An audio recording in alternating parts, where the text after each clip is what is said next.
একদিন দাদাবাবু হোটেলে রান্না করছিল অনেক সুস্বাদু খাবারের। সেই খাবারটি কেমন হয়েছে তা তার ভাতিজিকে দেখানোর জন্য সে তার ভাতিজির সামনে গিয়ে তাকে একটু দিতে লাগলো। আর সেই খাবারটি ভাতিজি খেয়ে বলল লবণটি ঠিক হয়েছে কিনা। চাচা, লবণ একদম ঠিক আছে, কিন্তু চাল প্রায় শেষ। কাল সকালে বাজার করতে হবে। আমাদের যা আয় তাতে মাস চালানোই কঠিন হয়ে যাচ্ছে। আরে বোকা, আয়ের চিন্তা তুই করিস না। রিজিকের মালিক সৃষ্টিকর্তা। আমাদের কাজ হলো মানুষের পেট ভরানো। ওই যে দেখ, কোনায় একজন লোক বসে শুধু পানি খাচ্ছে। মনে হচ্ছে খুব খিদে পেয়েছে। যা তো, ডেকে নিয়ে আয়। কিন্তু চাচা, যদি টাকা না থাকে? আজকাল এমনিতেই বাকিতে খেয়ে অনেকে আর টাকা দেয় না। টাকা না থাকলে কি মানুষ খাবে না? যা বলছি তাই কর। বলবি মিজান চাচা ডাকছে। পেটের ক্ষুধা চেয়ে টাকাটা বড় না। হ্যাঁ, যাচ্ছি চাচা। আপনার এই দয়ার শরীরটা একদিন আমাদের ডোবাবে। ডুবাবে না, ভাসিয়ে রাখবে। মানুষের দোয়া কি এমনি এমনি পাওয়া যায়? যা, দেরি করিস না। লোকটার মুখ শুকিয়ে গেছে। ভাই, চাচা আপনাকে ডাকছেন। আসুন, দুটো ভাত খেয়ে যান। কিন্তু আমার কাছে যে টাকা নেই। টাকার কথা পরে হবে, আগে আসুন। খিদে পেটে চিন্তা করতে নেই। বসেন ভাই, লজ্জা পাবেন না। জাফর, ওনাকে পেট ভরে ভাত আর ডিমের তরকারি দে। শরীরে শক্তি পাবে। এদিকে হোটেল দাদু অনেক ভালো মনের একজন মানুষ। তিনি অসহায় লোকদের বিনা টাকায় খাওয়ার জন্য হোটেলে নিয়ে অনেক ভালো ভালো খাবার তাদেরকে খাওয়ায়। সেলিম ভাইয়ের জন্য ভাত দিচ্ছি চাচা, সাথে একটু মুরগির ঝোল বেশি করে দিই। অবশ্যই দিবি। উনি আমাদের হোটেলের প্রথম কাস্টমারদের একজন। ওনারা আছে বলে আমাদের এই হোটেলটা এখনো টিকে আছে।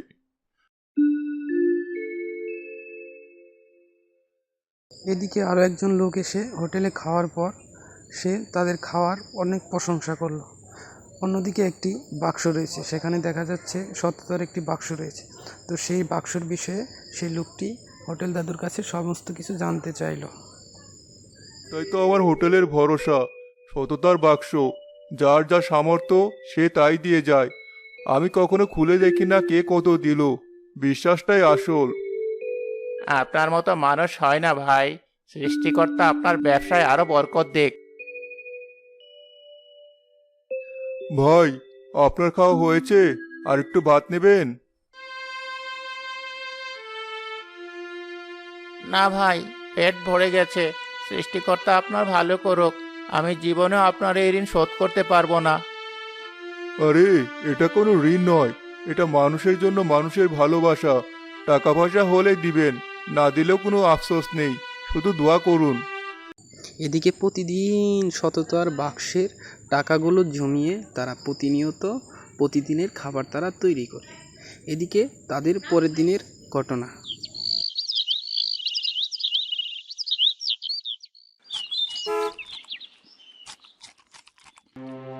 চাচা, সামলাতে পারছি না। এত মানুষ কোত্থেকে এলো? ভাত রান্না করতে করতে আমার হাত ধরে গেল। আরো চাল লাগবে। এত মানুষ! কি হয়েছে বলতো? কাউকে ফিরিয়ে দিস না বাবা। কষ্ট করে একটু জায়গা করে দে।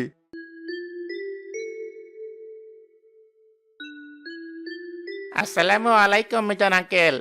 আমি রাতুল, ফুডি এক্সপ্লোরার চ্যানেল থেকে এসেছি। আপনার হোটেল তো এখন পুরো ভাইরাল। কিসের কি বাবা? আমি তো কিছুই জানি না। তোমরা কারা? আমরা আপনার গল্প সারা দুনিয়াকে জানাতে এসেছি আঙ্কেল। এই যে দেখুন বন্ধুরা, ইনি হলেন সেই মিজান ভাই, যার সততার বাক্স আর মানবিকতা সোশ্যাল মিডিয়াতে ঝড় তুলেছে। দেখুন কি অসাধারণ একটি উদ্যোগ। এখানে যে কেউ তার সামর্থ্য অনুযায়ী টাকা দিয়ে খেতে পারে। কি অসাধারণ!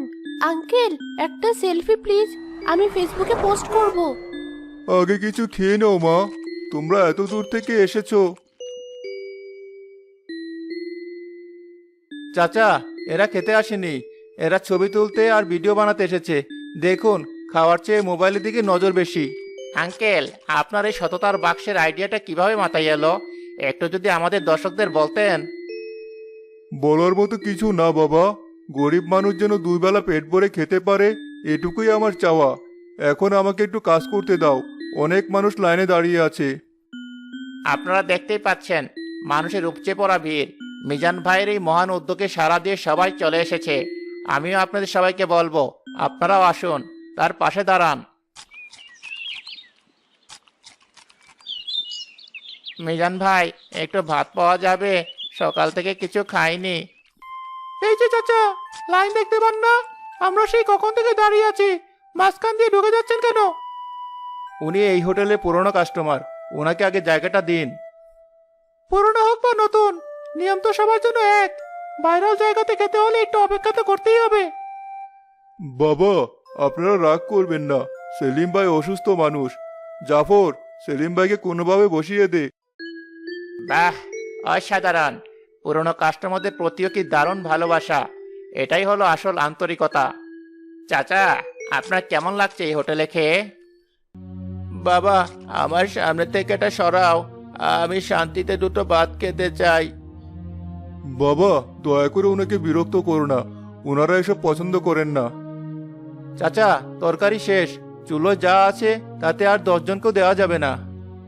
বলিস কি, এত তাড়াতাড়ি তো শেষ হওয়ার কথা না। হওয়ারই কথা। এক প্লেটের দাম দিয়ে 4 জন খাচ্ছে, আর বাক্সে 10 টাকার নোট ফেলে মুরগির রা নিয়ে যাচ্ছে। আপনার সততার বাক্সের কেউ আর সম্মান রাখছে না চাচা।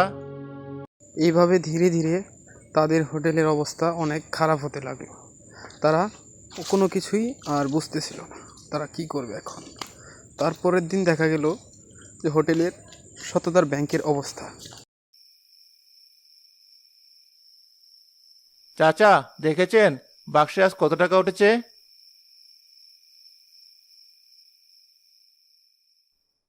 এ তো আগের চেয়েও কম, কিন্তু মানুষ তো খেলো প্রায় 4 গুণ। আমি তো আপনাকে সকালেই বলেছিলাম চাচা, এরা আপনার মানবতা দেখতে এসেছে, নিজেরা মানবতা দেখাতে নয়। সবাই সুযোগ নিতে ব্যস্ত। 10 টাকা দিয়ে 100 টাকার খাবার খেয়ে একটা সেলফি তুলে চলে গেছে। লাভের বদলে আমাদের লোকসান হলো। মানুষের উপর থেকে বিশ্বাস হারাতে নেই জাফর, হয়তো তারা বুঝতে পারেনি। বুঝতে পারেনি?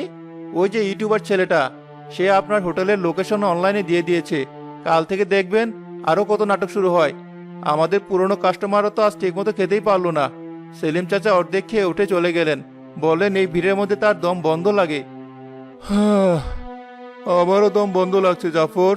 আমার ছোট্ট শান্তির জায়গাটা যেন একদিনে অচেনা হয়ে গেল। আমি তো এত নাম ডাক চাইনি, আমি শুধু চেয়েছিলাম সেলিম ভাইদের মতো মানুষেরা যেন শান্তিতে দুটো খেতে পারে। সেই শান্তিটাই তো আর নেই চাচা। এই খেতে আমাদের জন্য আশীর্বাদ হয়ে আসেনি, এসেছে অভিশাপ হয়ে। এখন কি করবেন? কি আর করব, কাল আবার দোকান খুলবো, দেখবো কি হয়। সৃষ্টিকর্তা নিশ্চয়ই কোনো পথ দেখাবেন। ওই এক সৃষ্টিকর্তার ভরসা নিয়েই তো আপনি চলেন, কিন্তু দুনিয়ার মানুষ যে কত কঠিন তা যদি বুঝতেন।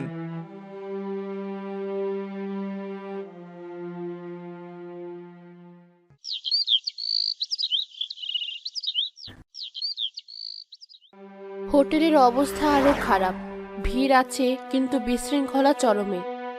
চাচা, আর পাচ্ছি না। দিনে 18 ঘন্টা কাজ করে কোলাতে পারছি না। রান্না যেমন তেমন হচ্ছে, মানুষ এখন খাবারের মান নিয়ে অভিযোগ করছে। এত মানুষের রান্না একা হাতে সামলানো কি সম্ভব? আগের দিনে 50 জন খেত, এখন 500 জন আসে, কিন্তু আয় তো বাড়েনি, বরং ঋণের বোঝা বাড়ছে। আপনাদের মধ্যে মিজান সাহেবকে? আমি মিজান। কেন স্যার? আমি সিটি কর্পোরেশন থেকে এসেছি। আপনার হোটেলের নামে অনলাইনে অনেক অভিযোগ এসেছে। আপনারা নাকি খুব অস্বাস্থ্যকর পরিবেশে রান্না করেন।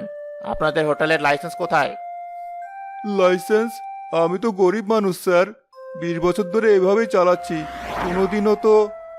কি নোংরা পরিবেশ! ফুটপাত দখল করে ব্যবসা করছেন, এটা বেআইনি। কেন আপনার হোটেল সিল করে দেওয়া হবে না তার কারণ দেখানোর জন্য এই নোটিশ দিয়ে গেলাম। 3 দিনের মধ্যে অফিসে এসে দেখা করবেন।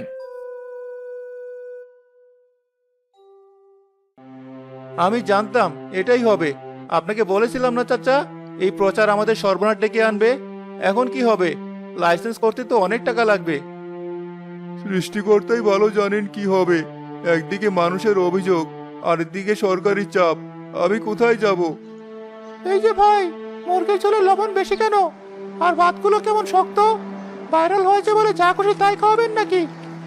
তাহলে অন্য কোথায় গিয়ে খান, এখানে তো কেউ আপনাকে জোর করে আনেনি। চুপ কর জাফর, কাস্টমারের সাথে এভাবে কথা বলতে নেই।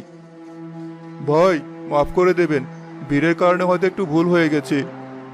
মিজান বুঝতে পারে তার হোটেলটা শুধু নিয়ন্ত্রণের বাইরেই যায়নি, তার এতদিনের সুনামও নষ্ট হতে বসেছে।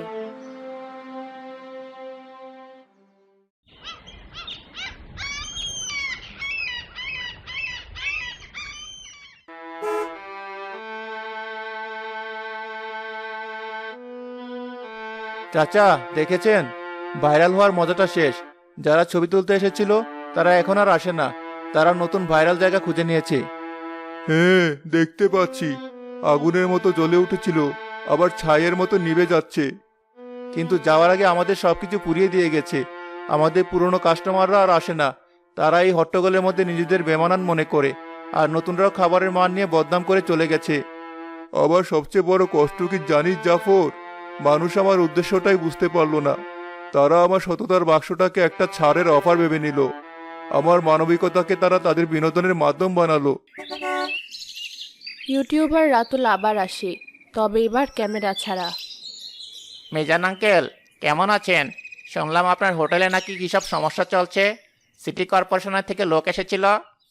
তুমিই তো সব সমস্যার মূল, কেন এসেছো আবার নতুন করে আমাদের সর্বনাশ করতে? ভাই বিশ্বাস করুন, আমি আপনাদের ভালো চেয়েছিলাম।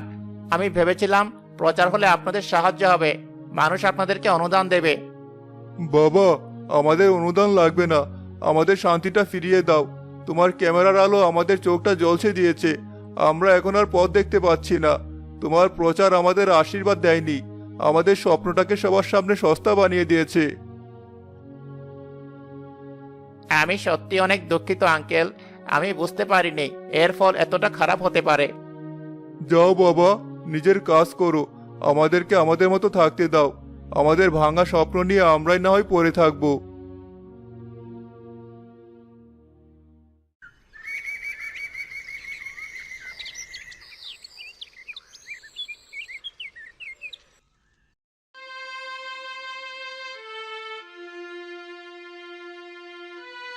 চাচা, আজ নিয়ে 3 দিন হলো দোকান খুলি না, চাল ডাল যা ছিল সবই নষ্ট হয়ে যাচ্ছে। হলে কি হবে, কাস্টমারই তো নেই। দেনার দায়ে মহাজন প্রতিদিন তাগদা দিচ্ছে, সিটি কর্পোরেশনের নোটিশের জবাবও দিতে পারেনি। তাহলে কি হোটেলটা একেবারে বন্ধ করে দিবেন চাচা? আপনার এত বছরের স্বপ্ন। স্বপ্ন তো অনেক আগে মরে গেছে জাফর। যেদিন থেকে মানুষ আমার হোটেলে ভাত খেতে নয়, আমার সততার ছবি তুলতে আসা শুরু করেছিল, সেদিনই আমার স্বপ্নটা মরে গেছে। আমি তো একটা আশ্রয় বানাতে চেয়েছিলাম, কিন্তু মানুষ এটাকে একটা সার্কাস বানিয়ে ফেললো। আমাদের কোনো দোষ ছিল না চাচা। হয়তো আমারই ভুল ছিল, আমি বুঝতে পারিনি এই দুনিয়ায় নীরবে ভালো কাজ করাটাও একটা অপরাধ। প্রচারের আলো এত ভালো জিনিসও তার গুণ হারিয়ে ফেলে। মেজান ভাই, ও মেজান ভাই, আছেন নাকি? সেলিম ভাই, আপনি আসেন, ভেতরে আসেন। আপনার এই অবস্থা কেন? আর বলবেন না ভাই, জ্বর হয়েছিল, রাস্তায় পড়ে গিয়েছিলাম। কয়েকদিন রিক্সা নিয়েও বের হতে পারিনি, তাই আপনার খোঁজও নিতে পারিনি। দোকান বন্ধ দেখছি যে। হোটেলটা আর নেই সেলিম চাচা, সব শেষ হয়ে গেছে। শেষ হয়ে গেছে মানে? তাহলে আমরা কোথায় যাব ভাই? আপনার হোটেলটা ছাড়া আমাদের যার কোনো গতি ছিল না। ওই ভিড়ের সময় আসতে পারিনি, ভেবেছিলাম সব শান্ত হলে আবার আসবো। আমাকে মাফ করে দিবেন সেলিম ভাই, আমি আপনাদের আশ্রয়টা রক্ষা করতে পারলাম না। বাইরের দুনিয়ার চাকচিক্যের কাছে আমার এই ছোট্ট ফুটপাতের হোটেলটা হেরে গেল। মিজানের চোখ দিয়ে পানি পড়তে থাকে, সেলিমও কাঁদতে শুরু করে। জাফর মুখ ঘুরিয়ে চোখের পানি মোছে।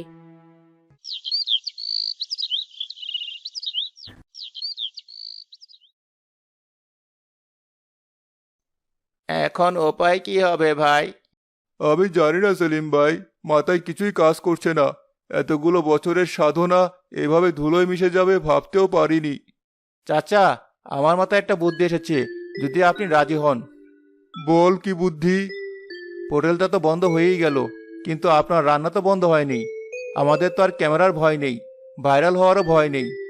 কি বলতে চাস, পরিষ্কার করে বল। আমরা আর হোটেল চালাবো না, কিন্তু রান্নাটাও বন্ধ করব না। আমরা প্রতিদিন অল্প করে রান্না করব, শুধু আপনার পরিচিত সেই মানুষগুলোর জন্য যারা সত্যিই ক্ষুধার্ত, সেলিম চাচাদের মতো মানুষদের জন্য। আমি নিজে সাইকেলে করে তাদের কাছে খাবার পৌঁছে দিয়ে আসব। সত্যি বলছিস বাবা? আমরা কি তাহলে আবার মিজান ভাইয়ের হাতে রান্না খেতে পারবো? হ্যাঁ চাচা, তবে হোটেলে বসে নয়, আপনাদের কাছে খাবার পৌঁছে যাবে। কোনো ভিড় থাকবে না, প্রচার থাকবে না, কোনো সততার বাক্সও থাকবে না। থাকবে শুধু মিজান চাচার ভালোবাসা আর আন্তরিকতা। কিন্তু এর জন্য টাকা পয়সা? যা লাগে আমরা দুজনে মিলে ব্যবস্থা করব। প্রয়োজনে আমি দিনের বেলা অন্য কাজ করব, আর বিকেলে আপনাকে সাহায্য করব। আপনার স্বপ্নটাকে এভাবে মরতে দেওয়া যায় না চাচা। হোটেলের দরজা বন্ধ হবে, কিন্তু মানুষের জন্য আপনার ভালোবাসার দরজা কখনো বন্ধ হবে না। তুই আজ আমাকে নতুন করে পথ দেখালি জাফর। ঠিকই বলেছিস, মিজানের ভাতের হোটেল হয়তো বন্ধ হয়ে গেছে, কিন্তু মানুষের সেবা তো বন্ধ হতে পারে না।